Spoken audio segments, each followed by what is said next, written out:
आज मी बनवत आहे मस्त पावभाजी. त्यासाठी मी घेतलेले आहेत एक शिमला मिरची, 2 आलू, 2 टमाटे आणि फुलगोबी. हे मी स्वच्छ पाण्याने धुवून घेतले आणि हे उकडण्यासाठी मी ठेवून दिलेले आहेत.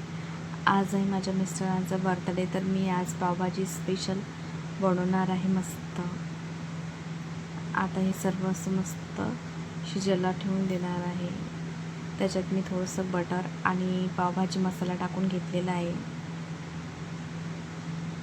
आणि मी आता हे मस्त सर्व असं शिजू देणार आहे.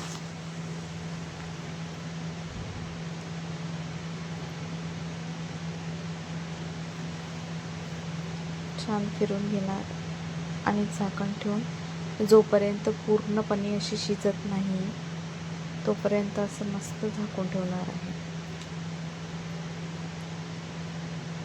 थोडंसं मी मीठ पण त्यात टाकून घेतलं होतं.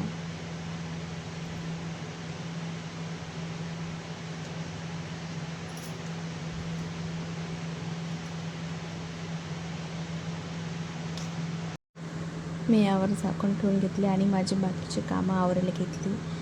जे शिल्लक पडले ते भांडे वगैरे आवरून घेतले, कपडे धुवून घेतले, देवपूजा करून घेतली. तोपर्यंत माझी मस्त अशी सगळे जी भाज्या आहेत त्या छान अशा मस्त शिजलेल्या आहेत आणि मी त्या छान आता मस्त मॅश करून घेणार आहे. जोपर्यंत छान असं मस्त बारीक होत नाही तोपर्यंत आपल्याला मस्त बारीक करायचं आहे. आणि बारीक झाल्यानंतर मी त्याला फोडणी पण देऊन देणार आहे मस्त.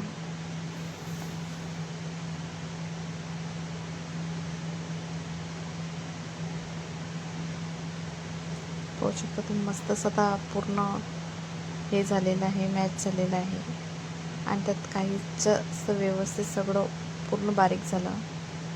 त्याच्यानंतर आता मस्त मी त्याला फोडणी देणार आहे. त्यासाठी मी थोडंसं तेल टाकून घेतलेलं आहे आणि आता मी त्यात टाकणार आहे बटर.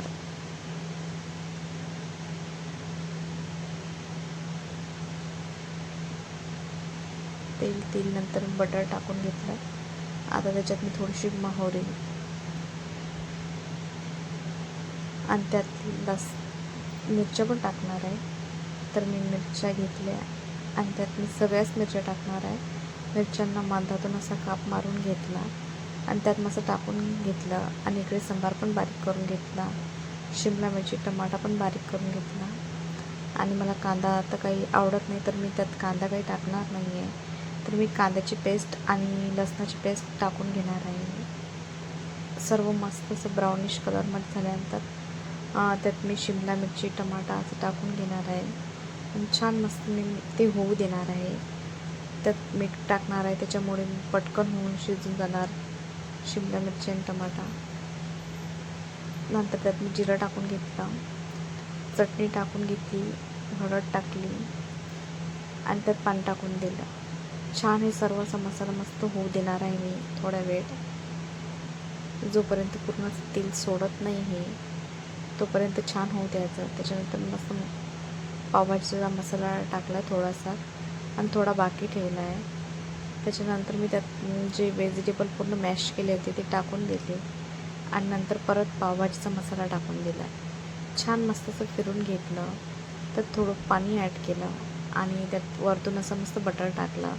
बघू शकता तुम्ही किती छान आणि मस्त अशी माझी भाजी दिसत आहे. तर आणि थोडंसं वरतून मस्त सांबार पण टाकून दिलेलं आहे आणि इकडे मी मस्त पाव भाजून घेणार आहे. याच्यावर मी थोडंसं बटर आणि भाजी टाकली होती आणि त्याच्यावर पूर्ण असे मस्त पाव शेकून घेतले.